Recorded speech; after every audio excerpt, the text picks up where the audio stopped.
que tu règnes en Maître Seigneur, Roi des gloires, que tu sois pour nous, éternel, mon Dieu, un refuge, éternel Roi de mon salut. Qu'au travers de ta parole, Seigneur, nous croyons, comme tu as dit, tu es un prophète puissant en parole et en œuvre, que cela s'accomplisse, éternel, dans la vie de tout à chacun de nous.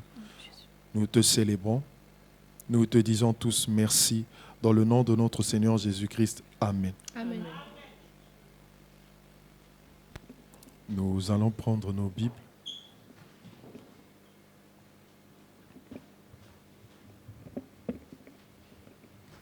Nous rendons gloire à notre Seigneur Jésus-Christ. Nous sommes en train de parler sur le livre de Proverbes, chapitre 15, au verset 33, sur l'humilité précède la gloire. Et nous avons touché pas mal de points concernant l'orgueil. Nous avons montré par la grâce de notre Seigneur Jésus-Christ que l'orgueil est de diverses manières dans la vie des chrétiens. Le Seigneur nous a fait grâce d'étudier le livre de Ruth et nous avons vu que notre sœur Ruth, c'était une sœur humble, une sœur qui avait tout abandonné pour suivre Naomi. Et par la grâce de notre Dieu, nous avons expliqué pourquoi elle était derrière. Nous avons expliqué, par la grâce de notre Seigneur Jésus-Christ, pas mal de points. Et nous allons continuer aujourd'hui, toujours sur le livre de Ruth, chapitre 2. Nous allons commencer à partir du verset 10.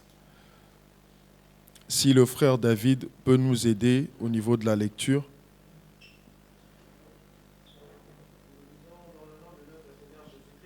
Amen. Ruth chapitre 2 à partir du verset 10. Prends même à partir du verset 7. Ok. Elle a dit, permettez-moi de glaner et de ramasser des épis entre les gerbes, derrière les moissonneurs. Et depuis ce matin qu'elle est venue, elle a été debout jusqu'à présent et ne s'est reposée qu'un moment dans la maison. Boaz dit à Ruth, écoute ma fille, ne va pas glaner dans un autre champ, ne t'éloigne pas d'ici et reste avec mes servantes. Regarde où l'on moissonne dans le champ et va après elles. J'ai défendu à mes serviteurs de te toucher. Et quand tu auras soif, tu iras au vase et tu boiras de ce que les serviteurs auront puisé. Alors elle tomba sur sa face et se prosterna contre terre, et elle lui dit, comment ai-je trouvé grâce à tes yeux pour que tu t'intéresses à moi qui suis une étrangère?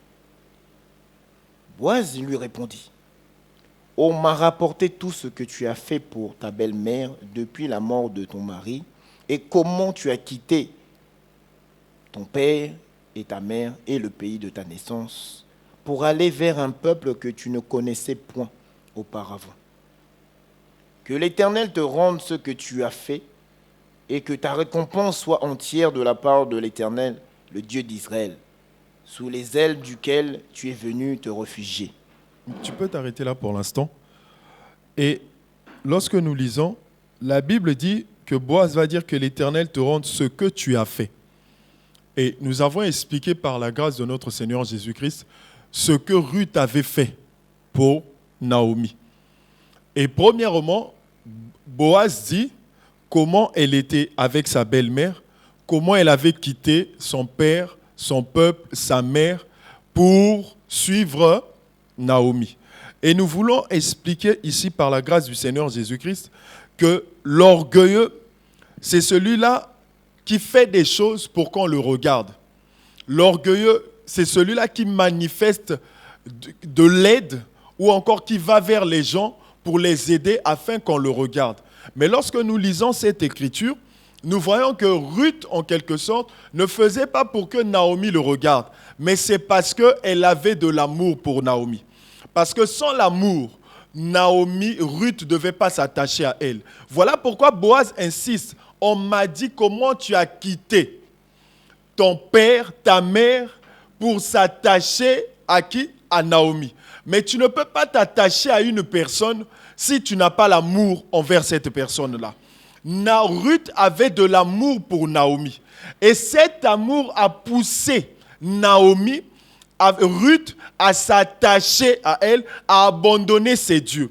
L'orgueilleux, en quelque sorte, nous pouvons dire avec simplicité, c'est une personne qui n'a pas d'amour. Pourquoi? Parce que tout ce qu'il fait, il le fait afin qu'il soit glorifié.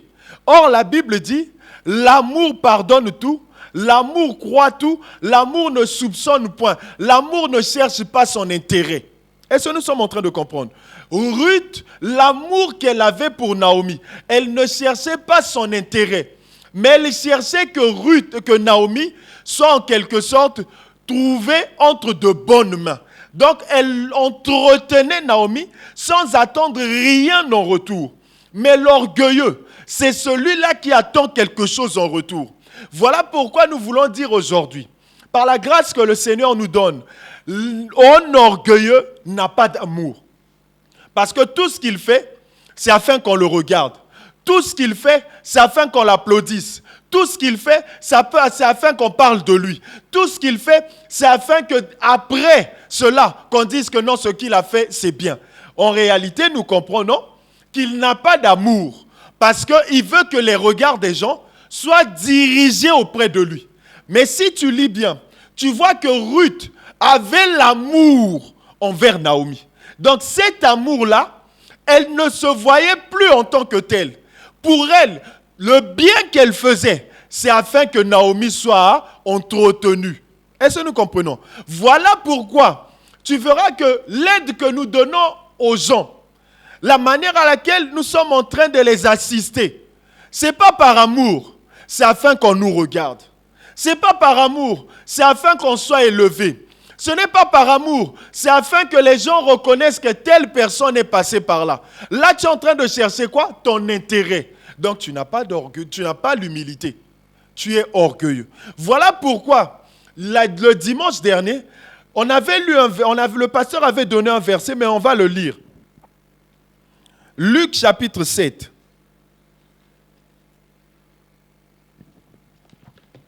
Nous gardons toujours notre livre de Ruth.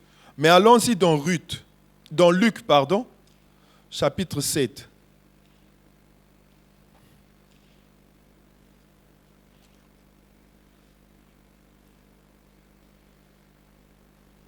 À partir du verset 1.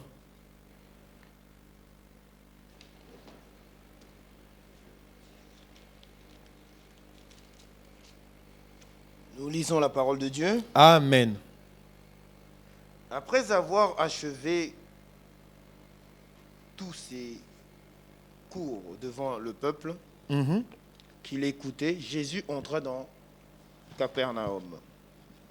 Un centenier avait un serviteur auquel il était très attaché et qui était malade sur le point de mourir. Ayant entendu parler de Jésus, il lui envoya quelques anciens des Juifs pour le prier de venir guérir son serviteur. Ils arrivèrent auprès de Jésus et lui adressèrent d'instances supplications, disant : « Il mérite que tu lui accordes cela, car il aime notre nation. Et c'est lui qui a bâti notre synagogue. » Voilà. Tu peux d'abord t'arrêter là. Au verset 5, on dit « Car il aime notre nation, et c'est lui qui a bâti notre synagogue. » Est-ce que nous sommes en train de comprendre? Premièrement, cet homme-là avait quoi? L'amour. Il aime notre nation. Donc tu ne peux pas dire que tu aimes une personne si toi-même tu ne manifestes pas l'amour envers cette personne. Mais lui, cet homme-là, le centenier romain, il aimait les Juifs. Qu'est-ce qu'il a fait? Il a manifesté cet amour en construisant la synagogue. Donc nous comprenons, Celui-là qui est humble, il a en lui l'amour. Pas pour qu'on le regarde, mais pour que le nom de Dieu soit quoi? Soit glorifié. Allons-y, lisons 1 Corinthiens chapitre 13.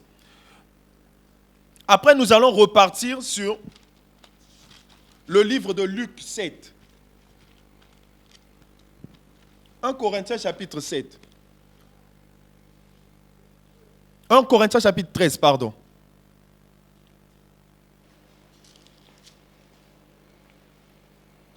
Quand je parlerai les langues des hommes et des anges, si je n'ai pas l'amour, je suis un airain qui résonne ou une cymbale qui retentit. Amen. Et quand j'aurai le don de prophétie, la science de tous les mystères et toute la connaissance, quand j'aurai même toute la foi jusqu'à transporter les montagnes, si je n'ai pas l'amour, je ne suis rien. Et quand je distribuerai tous mes biens pour la nourriture des pauvres, quand je livrerai même mon corps pour être brûlé, si je n'ai pas l'amour, cela ne me sert à rien. À rien. L'amour est passion. Il est plein de bonté. L'amour n'est point envieux. L'amour ne se vante point. Il ne s'enfle point d'orgueil. J'aimerais que tu juste 4 à 5, s'il te plaît, frère David. L'amour est passion. Il est plein de bonté. L'amour n'est point envieux. L'amour ne se vante point. Attends, il dit l'amour ne se vante point. Donc, cet homme-là, dans Luc chapitre 7, dans Ruth, est-ce que Ruth s'est vantée? Non. Est-ce que cet homme s'est vanté? Non. Mais la Bible continue, frère David. Il ne s'enfle point d'orgueil. Il ne s'enfle point d'orgueil. Donc nous comprenons que celui qui a l'amour, ce n'est pas une personne orgueilleuse. Est-ce que nous comprenons? C'est une personne humble. Parce que ce n'est pas quelqu'un qui envie les gens. Est-ce que nous sommes en train de comprendre? Ce n'est pas quelqu'un qui cherche à se glorifier. C'est une personne, là, il est patient, il est plein de bonté, il n'envie personne. Donc tout ce qu'il réalise, ce n'est pas pour qu'on puisse le regarder, mais pour que quelqu'un soit glorifié. C'est Christ. Est-ce que nous sommes en train de comprendre? Voilà pourquoi Ruth, cet homme-là que nous sommes en train de lire, le centenier romain, ce n'étaient pas les hommes envieux. Ce n'étaient pas des gens qui cherchaient à se glorifier. Mais pour eux, tout ce qu'ils faisaient, c'était par amour. Donc ils étaient patients dans leurs actes, dans leur comportement. Ils étaient pleins de bonté dans tout ce dont ils étaient en train de faire. Donc pour eux, ils ne cherchaient pas que demain, quelqu'un puisse les applaudir, pour que demain, quelqu'un puisse les élever, pour que demain, on parle d'eux. Non. Eux, ils cherchaient quoi? Que le nom de Dieu soit glorifié. Maintenant, je te pose la question et je réponds moi-même. Comment tu dis que toi, tu as l'amour pour le Seigneur Jésus-Christ, mais tout ce que tu fais, tu cherches pour qu'on t'élève, pour qu'on te reconnaisse que telle chose, c'est toi qui l'as fait. Nous comprenons. Voilà pourquoi j'ai dit, je réponds moi-même, tu es orgueilleux. Comment tu peux dire que tu as le don de prophétie, mais ta prophétie, lorsque tu donnes, tu dis que ta prophétie ne rate pas. Donc nous comprenons que tu es orgueilleux. Tu dis que tu es le prédicateur, mais lorsque tu prêches, il n'y a que toi. Oh non, vous avez vu, j'ai donné telle révélation. Nous comprenons que cette personne est comment? C'est un orgueilleux. Pourquoi? Parce qu'il est envieux. Pourquoi? Parce qu'il cherche à se glorifier. Donc nous comprenons avec simplicité, l'orgueil est là, il n'a pas l'amour. Parce que l'amour que nous avons n'envie personne, ne cherche pas à se glorifier. Continue frère David au verset 5. Attends. Ok. Excusez-moi. Il ne fait rien de malhonnête. Il ne cherche point son intérêt. Il ne cherche pas son intérêt. Ruth ne cherchait pas son intérêt. Cet homme, le centenier romain, ne cherchait pas son intérêt. Bien aimé, il y a certaines situations que nous avons au sein de l'assemblée. Lorsque tel frère, telle sœur n'est pas en bon terme avec telle personne, nous cherchons en fait notre intérêt. Pour qu'on puisse dire, ah tu vois tel frère, lorsqu'il est venu gérer la situation d'un tel et d'un tel, c'est lui qui avait la capacité de trancher. Tu cherches ton intérêt. Donc en quelque sorte, tu es un orgueilleux. Parce que si tu viens trancher un problème entre moi et le frère David, tu ne chercheras pas ton intérêt. Tu vas chercher l'intérêt de Christ pour que le frère David et moi, nous puissions être en bon terme. Donc toi, ton intérêt, on n'en veut pas. Toi aussi, tu dis au fond de toi, je ne cherche pas l'intérêt, mais que les deux puissent se réconcilier. Parce que si tu lis ta Bible, les apôtres ne cherchaient pas leurs intérêts, mais c'était que le nom de Christ soit glorifié. Donc nous comprenons que l'orgueilleux, c'est une personne qui n'a pas d'amour. Il envie tout le monde au sein de l'Assemblée des Saints. Pour lui, il faut qu'il soit devant. Pour lui, il faut qu'on le regarde. Pour lui, il faut qu'il fasse ceci pour qu'on puisse dire telle personne, c'est un tel. Tu es un orgueilleux. Voilà pourquoi le Seigneur nous interpelle en nous disant, peuple de Dieu, n'ayez pas en vous l'orgueil. Parce que l'orgueilleux, en réalité, en lui, il n'y a pas d'amour. Si Christ n'avait pas l'amour pour toi, pour moi, il n'aurait pas dû donner son offrande en cachette. Il aurait dû le révéler auprès de tout le monde. Mais la Bible dit, l'offrande qu'on a donnée en cachette, c'est pourquoi? C'est pour calmer. C'est ce que Proverbe nous dit. C'est pour calmer quoi? La colère. Donc, lorsqu'on donne cette offrande-là en cachette, qui est l'image du Seigneur Jésus-Christ, lorsqu'on le donne en cachette, c'était pour calmer la colère de Dieu. Donc nous comprenons, Dieu lui-même n'a pas vu son intérêt. Dieu lui-même a vu l'amour qu'il avait pour toi et pour moi, en donnant son Fils unique, pour que quiconque croit ne périsse point, mais qui ait la vie éternelle. Nous comprenons, lui-même, celui qui a commencé ces choses, il n'était pas orgueilleux, il était humble. Donc nous comme étant ses fils, nous comme étant ses enfants, nous le suivons derrière, nous ne devons pas avoir en nous quoi? L'orgueil. Lui, il a fait quoi? L'amour qu'il avait pour toi et pour moi. Il a donné son Fils unique. Pas pour qu'on le regarde. Pas pour que les gens puissent être envieux ou quoi que ce soit. Non. Mais pour que toi et moi, nous puissions être sauvés. Nous comprenons en fait, celui qui est humble, lorsqu'il vient trancher des situations, c'est pour que les gens soient sauvés. Est-ce que nous comprenons? Ruth, l'amour qu'elle avait pour Naomi, c'était pour que Naomi soit comment? Sauvée.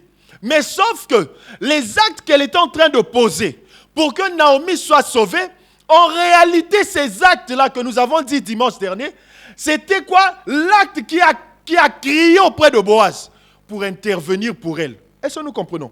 Voilà pourquoi nous avons interpellé le peuple de Dieu que nous sommes. Nous devons poser des actes, l'offrande agréable auprès de l'Éternel. Cela poussera ta vie, ma vie, pour que nous puissions être sauvés. Mais si nous le faisons avec orgueil, nous ne sommes pas sauvés. Voilà pourquoi, ici, dans cet homme-là, le centenier romain, il n'a pas cherché son intérêt.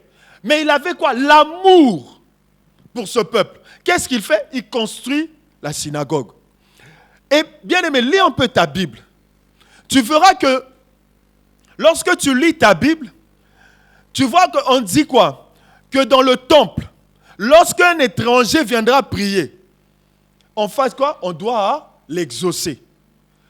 Mais cet homme centenier romain, il était étranger. Qu'est-ce qu'il a fait? Il a construit le temple.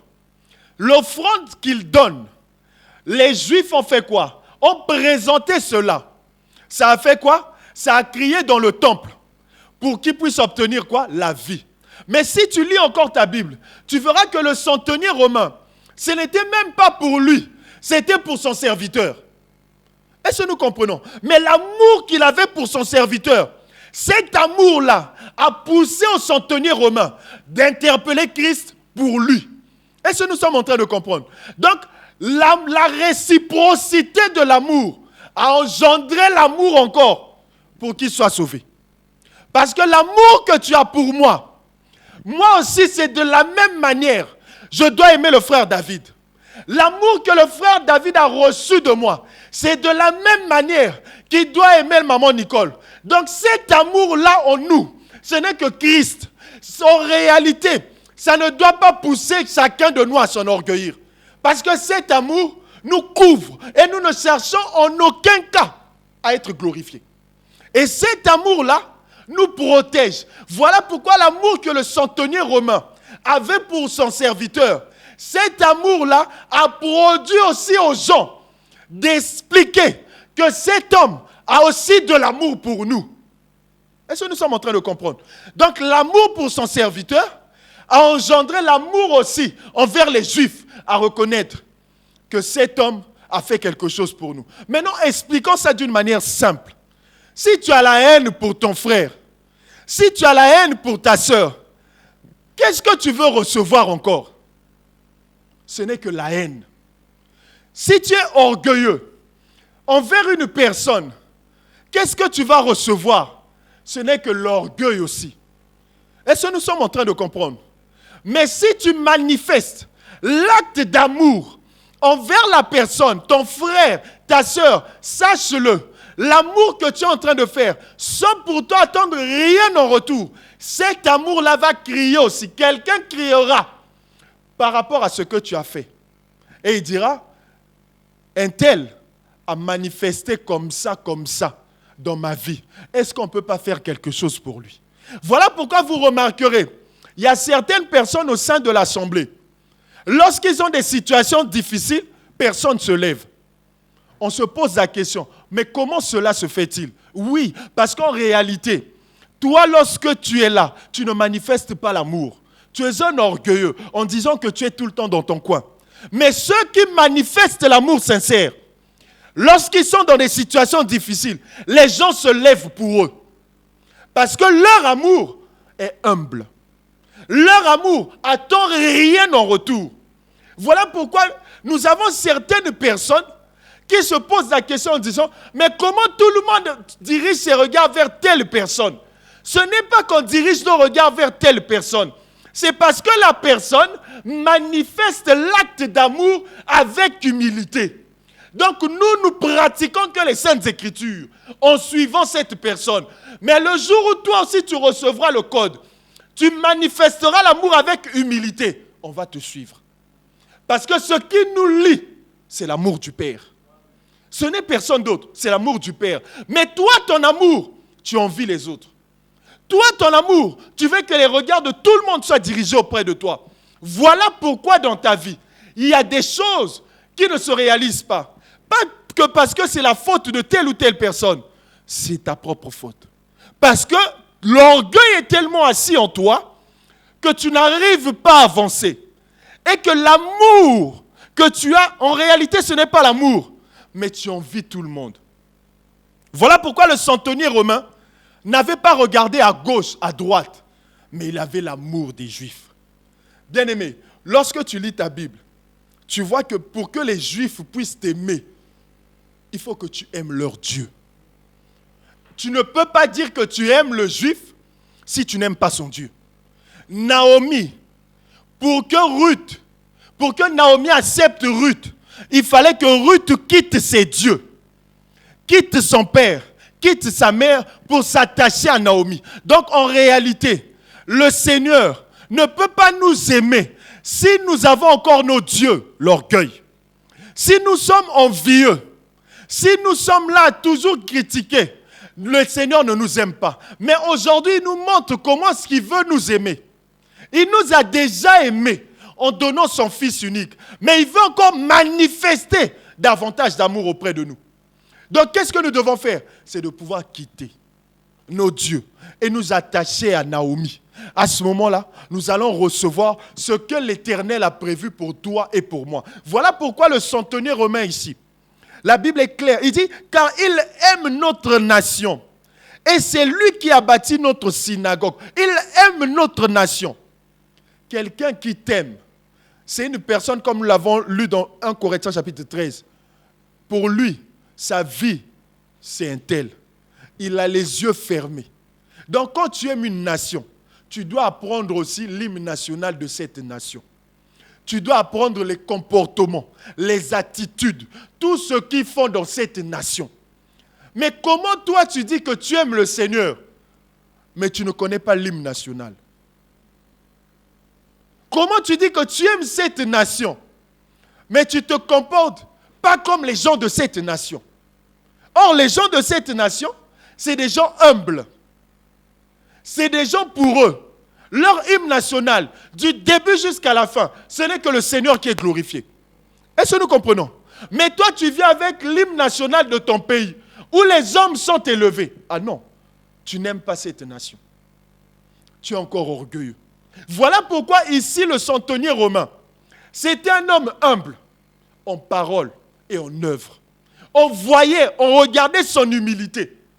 Tu me poseras la question comment, mais c'est l'amour qu'il avait pour cette nation. Comme nous l'avons lu dans 1 Corinthiens chapitre 13, il n'enviait personne. Il ne cherchait pas à se glorifier, mais il cherchait que l'Éternel soit glorifié. Donc voilà cet encouragement. Nous allons nous arrêter ici pour aujourd'hui. Que Dieu nous prête encore vie. Si nous sommes là dimanche, nous allons continuer, mais nous allons prier pour demander à notre Seigneur de nous donner l'amour. Qu'il puisse remplir nos cœurs d'amour. Élevons nos voix, prions tous ensemble. Élève ta voix avec nous. Demande au Seigneur de remplir ton âme d'amour. Prie le Seigneur Jésus-Christ là où tu es.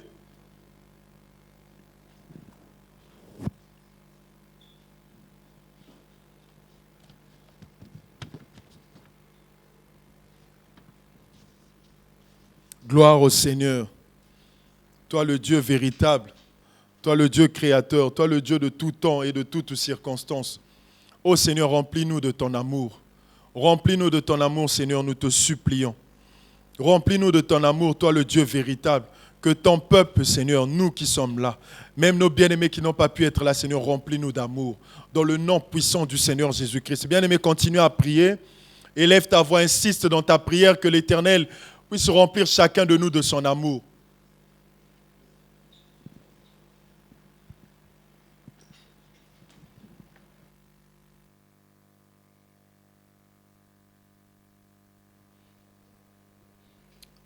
Merci Seigneur pour cette grâce que tu es venu nous accorder encore aujourd'hui.